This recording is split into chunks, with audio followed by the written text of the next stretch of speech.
What's up, everybody? DJ Smallwood, Slingin Dirt Media in the race shop with Chris Shannon. Shannon Excavating. Shannon, hey man, thanks for having us. No problem. Thanks for coming out. Man, this is another one of those opportunities, a great day that our schedules just lined up and we get to make this storytelling session happen. For sure. So where you want to start at, man? I guess we can pick up kind of where I began racing. That's a great idea. Did you do some kart racing or something like that before you got into cars? No, I never did. I started out kind of racing Chevettes when I was about 14 years old at Brown County Speedway. Chevettes, okay. So that's kind of like a big go-kart. Yeah. Depends on who you ask. Yeah, definitely. They started racing those young at like 14 years old, and then transitioned from that into some street stock stuff. Had a lot of success in the street stock stuff locally. Right. Won some big races, and then kind of transferred over into some late model stuff from there. So let me get this straight. You went from Chevettes to late models. No, street stock. Oh, okay, street stocks. I'm sorry. Yeah, I missed that. My bad. Yeah. So Chevettes. I gotta have pictures. Chevettes. I haven't seen a Chevette in a long time. It's been a while. me and a buddy of mine, you may know from old Brown County. Probably knew Danny Hurt. Yep. Yeah. Me and Danny did a lot of running around in Chevettes when we were teenagers. Yeah, those are some stories right there we can't tell on camera. No, yeah, I know Danny really well. Got to race him. He was a pretty big name when I started late model racing. Yeah. That 96 hoopty, man, he had, man, that thing was always, it may not appear to be much, but man, he always made that thing fast somehow. Yeah, he won a lot of races in that car. Yeah. Okay, so tell me about the street stock you had. A street stock, it was a Monte Carlo. Okay. Lonnie Vanderpool's dad, Ray Vanderpool, built it for us. It was a fast car, won a lot of races locally. No, we're talking maybe a late 70s, early 80s kind of Monte Carlo? In the 80s, Yeah. Okay. Yeah, and so we had a lot of good times with it. Just a steel block motor. I mean, it was a pretty cheap class at that time to run. Yeah. I mean, throw a big hog stove in that thing, let her eat, right? Yeah. A lot of gear and a lot of motor. Man, I raced at Brown County one time, a couple of times. One time I went and I had a street stock from Florence. Okay. But they were super dirt stocks, whatever they were. It was a clip car, right. 8-inch street tires and all those 2-barrel carburetors. Went to Brown County and the guy's like, hey, they're probably not going to like this. He said, I know you look like you would be in that class. He said, but you having a clip car and everything. He said, they're going to make you run with late models. I'm like, dude, they got bigger tires and 4-barrel carburetors and everything. He's like, yeah. He said, but I tell you what, we'll let them decide, but here's the thing. Don't be too upset. He said, the money that they're racing to win for, that's what you're going to get, your starting money just to run with late models. I'm like, well, okay, I'm not too beat up about it. I just want to run some laps, And that's exactly what happened. They bitched and cried. They were like, no, he's got to run with late models. Like, all right. Yeah, we had worked some out. flip cars that come over there, and some of them really wasn't as fast as you think. We've let them run. I remember letting some of them run, and But yeah, I had a lot of good times there racing in the street stock and short track racing. Yeah. That was a racy track out there back then. Yeah. I mean, the facility seemed like it was maybe 10 or 15 years behind the times, but the track was still a track. Yeah. You still got out there and race on it, I know, man, I'd love to get some stories. I know Barry Dawson, Bill Williams, man, those guys, just mixed it up out there. Yeah, I watched them a lot growing up, when I was a kid before I started racing, and we went out there a lot as a kid and watched, and it kind of got me hooked. Yeah. that brings up an interesting question. For a couple of racetracks, I know I'm a weird geeky guy like this and old history stuff. I wonder who's got like the most all-time wins at like Brown County. I would say I'd say Barry would have to be up there. Barry and Little John Whitney got to be up there. Little John won a lot of great good cars there. I mean, he won in about everything he said, and there for a while he was tough to beat there. Yeah, there for a while he was tough to beat everywhere. Yeah, he would go there. I remember when I first started racing late models and stuff. He would go there in a mod and a late models when they first started running mods there, and he'd win both shows. Yeah. I remember, man, this goes back now probably. I was in high school or junior high-ish, and Barry Dawson was running like the Gabbard's Ford 13 and stuff. Yeah. And I remember seeing the pictures and stuff, and hanging out with Danny and stuff. And man, I know that guy's got some wins out there. Yeah, I remember Barry and Paul Spires. them guys was all racing when like my rookie year in late models, and so they kind of showed me the ropes, I guess you'd say. And had a good time racing them guys. Respect all of them. I had a few run-ins with a couple of them. Me and John didn't always see eye to eye. Right. I feel like there's always somebody. I was young, and there was things that you go back and you look back on your career and you want to change, and you would do different. And hindsight's 2020. It's easy to be that Monday morning quarterback, isn't it? Yeah.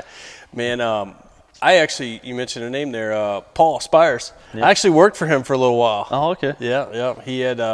He had some properties and stuff, and I keep his grass mowed and keep the maintenance on his cars up, and occasionally he'd need me to run out to Rayburn's and pick up some parts and stuff, and just whatever was needed, you know. Yeah, him and Barry started the Cheetah race cars. And, he had the shop down in Milford for a while too, and sold some parts out of there. Speed Weasels. Yep. So it seems like I was meeting a lot of guys there. Hey, I need you to go over, and so is going to give you some cash, and here's his parts. I'm like, whatever. Sure, yeah, absolutely.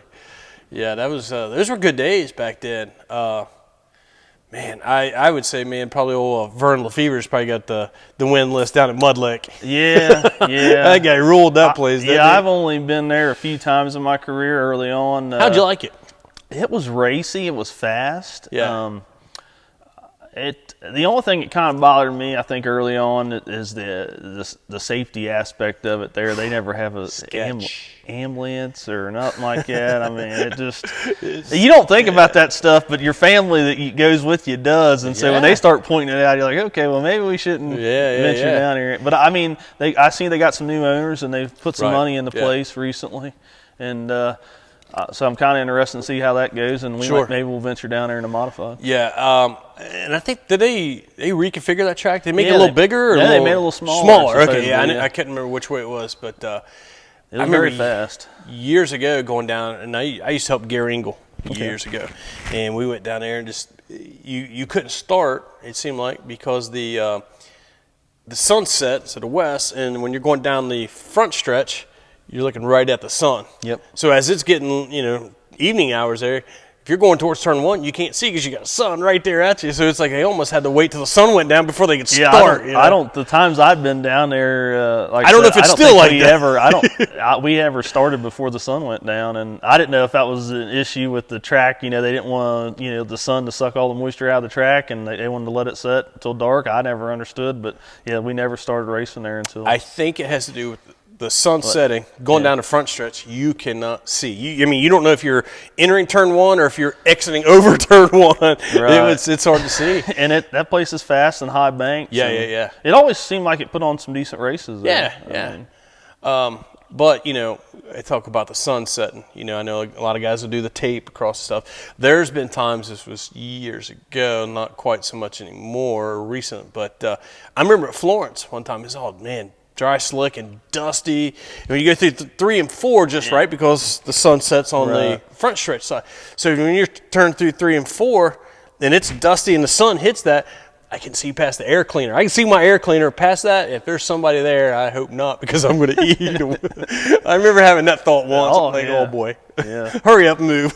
Yeah, sometimes when the sun's going down at different places, it makes it tough to see. I mean, it's just the glare off your visor and that, it makes it tough. Yeah, for sure. So what year did you go to late models?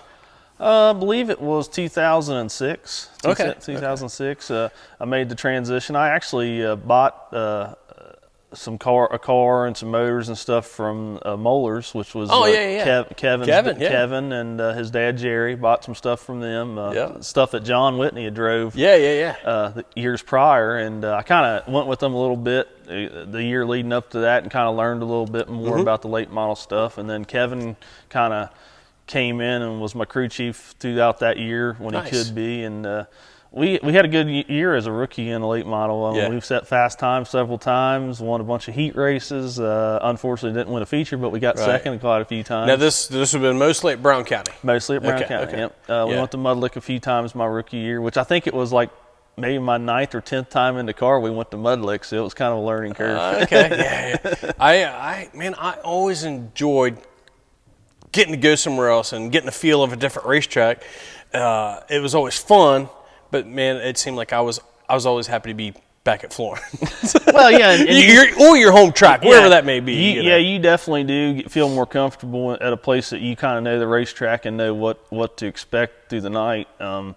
Me personally, I enjoy going to new tracks. I've always found a lot of success in going places that I've never been. Yeah. When we did the Buckeye summer week deal back a few years ago and traveled, going different places I'd never been, to Wayne County and Millersburg, just going to those places and kind of change your look on things because the tracks are different. Changes up your rhythm a little bit. Yeah, you don't know, so you don't have bad habits at the racetrack because you've never been there. Right. And so you race a lot different, and I always ran good at places that we've never been before. I always found that, man, I don't know, maybe it was just the competition at Florence or whatever, but I always ran way better other places that I went than I did at Florence. I mean, yeah, it is just, like I said, I mean, Florence had a lot of stiff competition, when I was in the super dirt stock or modifieds, back then. It was just, man, there was a full field of cars. There was a lot of them and a lot of good cars. Right. But I could go other tracks, and I'm not saying other tracks didn't have the quality, but man, I was always better at other tracks. I mean, I passed more cars at Lawrenceburg and Jesus, I mean, one weekend, and I felt like I didn't pass that many cars at Florence all year, Right. I kind of missed the old Lawrenceburg. Yeah. I raced the late mile there a few times. Really? Yeah. Okay, yeah. I never got to turn laps on the new track, which I think they did that in 08. Yeah, sounds about right. I raced after 08, but just for whatever reason, just never made it back to Lawrenceburg. But like the old Brush Creek, before they refigured that, I didn't get to race on the new Brush Creek. I raced on the old D-shaped track where you were just hammer down sideways all the way around. I was good at that. It was pretty wide open. I remember I never raced on that track. I raced on the newer. I won some races and ran a lot on the newer design. Yeah. The older design, I remember going there and watching as a kid when they first opened, and it was just fast. I mean, I'm trying to think what year that was. Jackie Balls winning Harleys. Oh, man, left and right. I mean, that guy probably had a garage full of Harleys, didn't he? I mean, man, he won some Harleys there. Yeah, that's good stuff. Man, there was something there somewhere. We went through some stuff right there, and I was like, Spencer Watson. Yep. Old Spencer, man. Me and him towed. There was maybe a few Florence guys. We towed out to Brush Creek one time, and Spencer was really good. He was probably a little better than I was, especially at Florence. If I could stay on the same lap as Spencer in a feature, okay, I was probably doing pretty good. But we went to Brush Creek one time, and I knew he started like right behind me or 2 rows behind me in the heat race or whatever. Man, we just got out there, just threw the center block on the floor and cranked that dude like this the whole time. I never seen him. We were parked right next to each other. We come in, and we wasn't even out of the car yet. And I looked over and I said, "You all right?" I said, "What's wrong with it?" He said, "Ain't nothing wrong with it."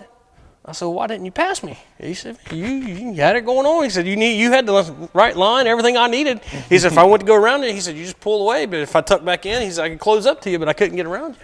Yeah. That made me feel great. But that place was it was fun. Yeah, I never knew where I was at on the racetrack because I was always sideways. Yeah, it was definitely it was a different breed when it first, and it ate a lot of race cars and a lot of motors. Yeah, that's what they said. It was hard on motors, man. Yeah. I don't know if I just got lucky with the right gearing and everything, man. It just eat, and man, it just sounded so good. I mean, you talk about that car sounded good, man. I love that sound when you're in mid corner or coming off the corner. That thing is just wow. It's just eating, and that thing it just did that all the way around the track. You definitely won't nail the motor there. Even on the newer track, it's still fast. The speed's still fast there because you carry a lot of momentum. And it's all about keeping that momentum. The funny thing about that is man, I never had a big motor. I mean, I had a 406 out there, but it was just having that gearing just right, and that was probably all dumb luck. It's not like I was a master setup or anything. It was just dumb luck. Listen to Stan Freeman, and he had me tuned right in, I guess. But so late models. When did you go? So you never raced modifieds before the late models. No, I never. Okay, so now you've raced late models, and then what year did you decide, well, let's go to modifieds? Well, I guess it was 2021. We raced up until about June, and then we kind of took some time off with my business. I just needed to get away from racing a little bit with business and family and concentrate on that. So I decided, well, I'm going to sell all my late model stuff, and sold everything out. And then I kind of decided, well, I'm going to go back racing. But then everybody kind of told me, and I watched a lot, and I said, well, I think if we go modified racing, we can do it more as a family, and it doesn't take up as much time as far as the late model race, even at a local level anymore, against guys like Josh Rice and James and that. It's a full-time job. Sure. So how's this? Is this any better? Not a little. It's a little better. It cost-wise, I don't think that there's a huge cost difference. Don't get me wrong. You save a little bit here, but you spend it there, and we don't get back as much. So winnings-wise, it's not as much. But it does. There's not as much. I say gadgets. That's kind of what got me out of late model racing. There's so many gadgets that you got to keep up devices. with. Yeah, devices. and I kind of got away. Jackie Boggs always told me, you don't need all that. Just stay on this stuff. You don't need all that. And, but me being, a racer, I want to try that. So you go and you buy this latest and greatest, and you'll spend a month, messing with this gadget trying to make it work, and then you find out, well, that thing's hurting me more than it's helping me. Right. And so that's the thing I think about late model racing, and now with the new tire rule, finally narrowing the tires down to where you're not having to carry 15 different compounds around, makes it a lot cheaper and easier, because we spent most of our time, I felt like when we late model race, we spent 3 nights a week just prepping tires. Yeah. Siping, I wonder who do you spend more time on tires with a late model or a go-kart? I just now I'm getting in the go-kart stuff with my son, and we haven't raced yet, but we've been getting all that stuff ready, and I've learned that go-kart racing's about like late model racing. It's expensive, and you got to have 50 sets of tires to get started. It's crazy. I played with go-karts when I was a kid and stuff, and we had the backyard track and everything, but we didn't really get out and get competitive and stuff. But then it's like when I got into car racing, then I learned to talk to people that was competitively go-kart racing. Like, Jesus, you guys spend more time on tires than I spend on my whole car. Oh yeah, and it's crazy. I learned there's a lot more to go-kart racing than what people ever imagine. That ain't no lie. It's crazy. It really is. So modified, you're liking it? Yeah, I'm enjoying it. We only ran nine nights. We got this car kind of late in the year. And ran it, I think, 9 nights total. We had some success and ran in the top 3 quite a few times. I remember you being always in it seemed like you were always in the top 5. Yeah. When I seen you at the track last year, it seemed like you were always in the top 5. Other than Florence, and me and Florence, we just got a love-hate relationship. I've had some good runs there, maybe about a handful of times. A lot of people has a love-hate. And I can have a fast car there, but I always get caught up in something. Caught up in a crash or... I had the conversation with, who was it? Tim Tungett. He's down Central Kentucky driver, and he was always really fast down at Bluegrass Speedway and Bardstown there and other places down there. But man, he said, man, I never had the Florence mojo. He said, you got to have the Florence mojo. You do. I mean, if you can be fast there and win there weekly, like Josh Rice and them guys are, you can go and compete at any level anywhere. Sure. It takes a lot of time, and guys that run there every week, they're definitely got the upper hand on the competition when they roll into town. Sure. I was always told, this was years ago back then, it's like as I was racing, and guys always say, if you can run good at Florence, you can run real competitive about anywhere. And that's not a lie. I mean, you can. I mean, it's proven. I mean, it's... And again, not going back, I don't mean to go back saying like Florence has the best drivers, but it's one of those tracks that's kind of technical. Yeah. It's, it seems like nowadays it's more of a hammer down, but it's still a technical kind of hammer down track. And I kind of, when I first started racing at Florence, I think that's what's hurt me the last couple of years over there, is it used to be get slick from top to bottom. Black ice. You would have a lot more, it would be more racing. Now I just feel like every time I go there personally, I feel like that by feature time, it's a train race on the top. Yeah, a little bit. And I don't know that that's all. I'm not taking away from what Josh is doing, because he does a great job there. Right. I think a lot of it has to do with technology, where we are now with technology and shocks and whatnot, and the way the cars are built. And so it makes it tougher. I don't know the racing. I mean, every now and then you get a bottom groove going there, but I'm more that bottom guy. You don't see me on the cushion that much. Let me ask you this. Do you think this would help, hurt, or dumbest idea ever some people are going to be like, man, this could be an idea, or no, that's the dumbest idea ever. Would it help, or would it make things? I would have to think it would make things a little bit cheaper. What if they?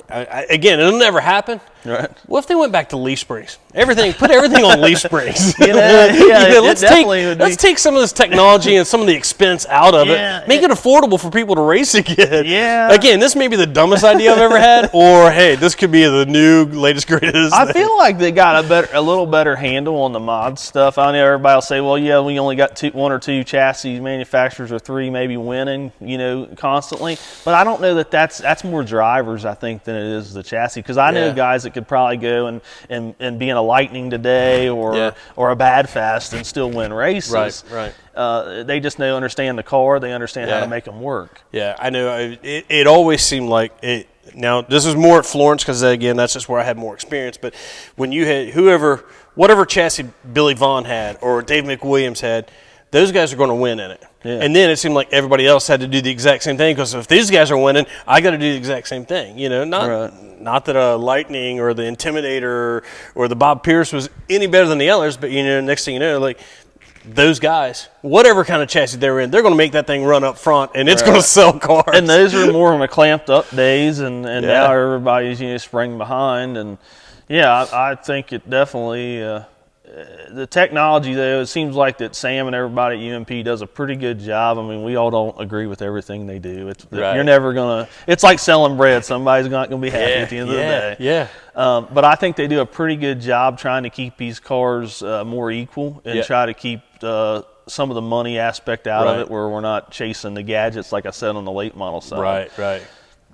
Yeah, I've being a business owner and all that stuff, not that I have to do all that, but it's like, from what I've seen, and I've tried to tell a few guys and been around stuff enough, it's like, man, take that, trying to make everybody happy, and you just throw that right out the window. I mean, we do our best. You could go around handing out $100 bills to everybody, and you hand one guy $250s. You're going to piss somebody off. Yeah. Well, I want a $100 bill. Well, how come I didn't get some 20s? It's whatever. You're not going to make everybody happy. No. And like I said, Sam does a good job. All them guys at UMP, I think that they're more than fair. I mean, guys like Nick Hoffman, he'll probably say, because they wrote rule books for guys like him, but he's an innovator, and the guy's good. Yeah, I mean, he's good. I mean, the guy's good. And he's been fast, and he's won probably races in just about everything he's been behind the wheel of. Yeah, at some point or another. Personally, I think he's I've never really met him, but I think he's like the Scott Bloomquist of modified racing, pretty much. Yeah, I can see that now. That's totally fair. Yeah. They definitely got a program and know what they're doing. So, let's talk for a minute. Outside the race car, you talked about your business. Yep. You made some changes. Tell me a little bit about the business. We do excavating, trucking, and so we kind of do a lot of new construction more so now. We do trucking, so we haul gravel and that. We got several dump trucks. It's family owned. My dad started the business, and I've kind of come in like 2008 and was a big part of it moving forward from there. But everything that you see, I mean, I couldn't have never done it without him. Yeah, it's a nice place. He's helped me build it to what it is, and still continues. On the day-to-day aspect, I take care of most of the paperwork stuff and stuff like that. And but yeah, my dad's definitely he built a business that me and my son and so on are going. Well, you guys got a beautiful place here. I mean, first thing when I walked in the shop, let me back up. When I first pulled in off the road and had the gated community and the security guards met me out there, man, I was like, wow, this is top notch. I thought maybe I was at Richard Childress or something. No, seriously. You guys got a nice place. I mean, we've been building it. We started building this, like I said, in 2021, and. We've been doing most of what you see. We've done ourselves. The lake's almost finished. I noticed the lake. That caught my attention. When you see the lake and you see the ground and everything's just been like manicured and like the property's been developed, it's like, yeah, an excavating people have got to live here or own this place because it is like top notch. I appreciate that, and I'm sure my So dad anybody does that too. needs excavating, need dirt work done, man, these guys do a great job. Yeah, we can definitely get you taken care of. So how do you get a hold of it? If somebody's got some work they need done or need some gravel, how do they get a hold of of you? you? Look us up on Facebook. We got a Facebook, Shannon Excavating. Perfect. And then you can also look me up personally on Facebook, Chris Shannon, and you message me and we'll get you anything you may need. Perfect. Let's talk while we're outside of the racing, not talk about racing, talk about work and family. Tell us a little bit about Chris outside the race car. I enjoy doing a lot of things with my kids. I help coach Little League baseball now for my son. How's that going? It's rough. At 6 years old, it's rough. We got 16 kids on a team, and it's rough. So that's going to kind of take away a little bit of my Friday night racing because we do got some games on Friday night. Starting out in the spring, it only goes to like June. Okay. But I definitely got to make that a well, priority. the way that weather's going, I don't think you're going to miss a whole lot. Might not get a lot of baseball in. I think last year, just my second year helping, and last year we only got we was in like June or July playing baseball because of just the simple fact, makeups, rain dates. And my daughter, she plays soccer and stuff, and we just do a lot of things. We got ATVs and go-karts that we play do a lot of around outdoor stuff. Yeah, you fishing and I was gonna say you do a lot of hunting and fishing too, don't you? Yeah, enjoy that. I don't do as much hunting anymore as I used to, but just because of the aspect of usually that's our busy time of the season when deer season starts. Weather's good, and that's when you can get the work done. It's crazy, but hopefully now that my kids are getting a little older and they're old enough to go, that I'll take more time to do that kind of stuff. So how's the boy now? I know you were telling me you're getting him into the go-kart. He's 6, going to be 7 in July. So we're going to do some stuff at the Berg this summer. Okay. And then venture around a couple other small stuff, and then kind of do some indoor stuff next winter. But I kind of want to groom him, before. They say the indoor's rough. I don't know, so I can't tell you. But I think he needs a little bit more experience. He does good here. We got some yard carts, and so we play around out here. He does good with that. Start getting that eye, hand, foot coordination, and he's wide open. He knows one speed. He's good. He's golden, and he has no fear of anything. I mean, he's perfect. We've wrecked him out here, and he's like, he scares me, but he ain't scared. He gets right back on. I seen this video the other day. This little kid, he was on one of those little battery operated. I don't know what the dad did or whatever. He had this thing juiced a little bit. And this kid took it off the driveway and endoed over it. And kid had a helmet on. I'll give him that. Okay. Kid, and so his dad takes off running over there. By the time he gets there, and he's still got the camera rolling. So I'm like, okay. The kid pops up. And he's like, man. He said, that was a good one, wasn't it? And Dad's like, you all right? And he's like, yeah, I'm good. He pulls it back up and he's like, yep, that's a good one. That's my kid. He rolled it over, and then he flips it. I flip it back over, and as soon as it flips back over, he's trying to start it, and I'm like, you gotta let the wheel settle back down the bottom. Right, yeah. My dad, he got. I knew my oldest. He got hurt. I don't think he made the mistake with Mackenzie, my youngest. He got Haley backyard cart. And I said, nope. I said, that thing is gone. We're buying soccer balls and pom-poms and softball gloves. Any of that stuff. We're not. I am not. I know what those go-karts create. Yeah. They create monsters and a never-ending spending habit. Yeah. It keeps them out of trouble. That's what my dad always said growing up. It kept me out of trouble and kept me busy. I mean, when I was in high school, I was racing every weekend. I'll tell you what, I didn't go to my junior, my senior prom because I was racing. Really? So, wow. Yeah, okay. I made it to my proms, but not much after that.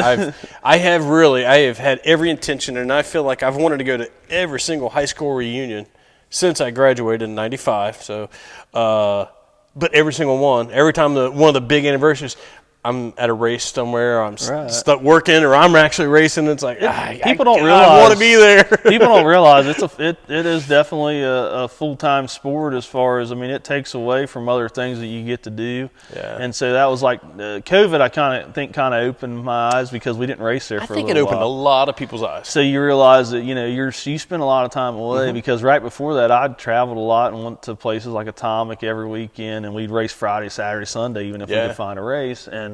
And the thing was, though, I spent a lot of time away from my family because they didn't get to go to all those races. Sure. And they would be at some of them, but, so you spend a lot of time, which it's fine, I guess, when they're babies, but as they grow older. I'm going to blame COVID, and I would say this is probably pretty accurate. I've talked with Brad Greer, used to be the announcer at Florence. I mean, me and Brad lived very close to each other. We were actually about a mile from each other. And Brad retired right after COVID. And I think, and if my memory holds right, I'm pretty sure COVID is what sent him to retirement. When it wasn't racing, Brad found other things to do, and Brad likes to drink bourbon. Right. Yeah. Racing cuts into that. Yeah. Well, and you do. I mean, you figure out there was a world outside of racing. There is. I feel like a lot of people have definitely, couldn't wait for COVID to get over and found their way back to the track. But I definitely think it's hurt the sport. Yeah, I mean, I think it hurt the sport. I mean, like I said, it's to race at even the modified or the late models, it's a full-time job, so you spend a lot. I mean, if I'm not working, I'm here at the shop working on this, it seems like. Yeah. So a little bit of time now that I'm 2 nights a week, I'm doing baseball. I mean, it just feels like, that's only an hour and a half of my time. Yep. And like I said, you spend a lot of your time in the garage, so you miss out on a little bit of family time and family stuff. When I was a kid, I used to love to fish. Loved it. We could go to the river, go to the lake, go to the farm ponds, whatever. I haven't fished since I was in my 20s because now I'm like, man, I don't have time to sit there and fish. I feel like I should be doing something else, or I got something else I need to be doing. And it's just I've got more and more into the sport, more and more into things, and it's like I ain't got time for that. Yeah, you don't. The weekends go by quick. Man, that ain't no lie. I don't even know what a weekend is anymore. It's like, because I'm constantly working, my roles and my jobs have changed here recently, so it's like I'm able to keep my full-time job. So that's kind of like Monday through Wednesday or Thursday, depending, and then it's hop in the truck and go to the track and come home on Sunday and get ready to go work again on Monday. Yeah, for sure. Oh, and don't forget, try to do a podcast here and there. Yeah. I don't know if I would. I would envy that part of it because that definitely takes a lot. I'm sure your wife really likes that, right? Yeah. We won't mention that. I know how it goes. Yeah, we won't mention that. I know how it goes. But yeah, stay busy. Yeah, definitely. Like I said, it keeps you busy. Yep. So we're getting close. Maybe wrapping things up here shortly. Anybody that you definitely need to thank? I know you got some sponsors. You got any crew guys? Yeah. And all that stuff. Now's your chance, man.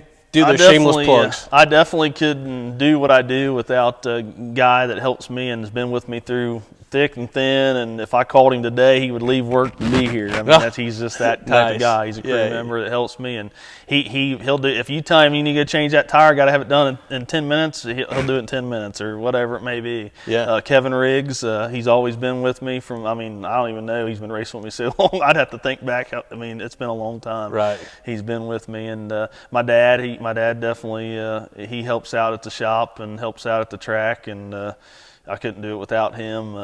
He kind of pushes me to keep getting better, right. to opens my eyes sometimes when I'm not thinking things straight and through. And sometimes you need that outside of your head opinion. Yeah. You just, I mean, when you're in the car versus seeing it outside the car, he'll tell you, no, that's not what's going on, and, right. and point you in the right direction. There's been a lot of people, though, over the years that's helped me that I've always, I guess in my career, I've always had people to lean on that I can call on the phone or go see, or they'll come see me. And older guys, Kenny Spencer's been very good. I don't know if you know Kenny. He's always been there for me in the last probably 6-7 years or maybe more. He was here just a couple weeks ago helping me out. And Jackie Boggs has definitely been, definitely in my last couple years in the late model was definitely very influenced me. I know there's a few other guys, man. He was a big part of their programs and really helped them out a lot. I don't know how to. I'll never be able to thank him, for everything that he done for me in racing. And but them sponsor-wise, got a few on the car. RevX, they've been with me for several years now. Dan and everybody there. Definitely always sticks with me even when I quit and started back racing. They decided, that they wanted to be a part of it. The Weber Race Supplies, they give us some pretty good deal on tires and stuff and fuel, and Jenny kind of gets us any parts we need pretty quick. I mean, you can text her at all hours of the night, and she's on it, you know, and she'll have it there for you when you're ready to go racing. Gene and Jenny, man, they're good people. Yeah, just and myself. I mean, a lot of stuff that I got, I take from my business to race, and so there's kind of a little bit of money spent out of my own pocket, I should say, most of it. But a lot of racers do. But yeah, I mean, you can't take it with you, is what they say, right? That's right. That's right. And the guys at Longhorn, they've helped me out since I've got this car. I definitely I feel like more there is kind of more like the Jackie where I was at Jackie's. It's kind of a smaller. I feel like they share information. Okay. And you kind of become part of like the family. Yeah, you know what I mean? Like, so you can text them and they'll text you right back. Nice. And you kind of you stay ahead of the game. I guess it's good having that information backing. Yeah, I mean, like I said, it's hard to do for a guy that wants to weekend race. I don't do it for a living, so the guys that on their team that do, they share enough information to help us guys. Help their out. local guys. Yeah. That's awesome. And they kind of keep their loop smaller. They don't sell. They're not into selling 100 cars a year as far as on the modified stuff goes, and so it kind of keeps it a little smaller, so we can all kind of work together, like Rick Gibson and and everybody. That's awesome. Awesome. Good deal. All right. You good with that? I'm good with that. Cool. Chris, it's been great, man. I think it's been fairly entertaining. You know, we got some good stories in there. For sure. So we'll go ahead and I'm going to throw checkered flag. We're going to call this pretty close to about Dirty 30 here with Chris Shannon in the shop. Hopefully weather cooperates here soon and we can get this hot rod, man, on the track. This thing looks hot. We're going to get some pictures so you guys can see that all the way around. So I hope you guys liked, enjoyed. Don't forget to like and subscribe. Make sure you share it on YouTube, Facebook, and all that good stuff. And we will see you at the track next week. Thanks.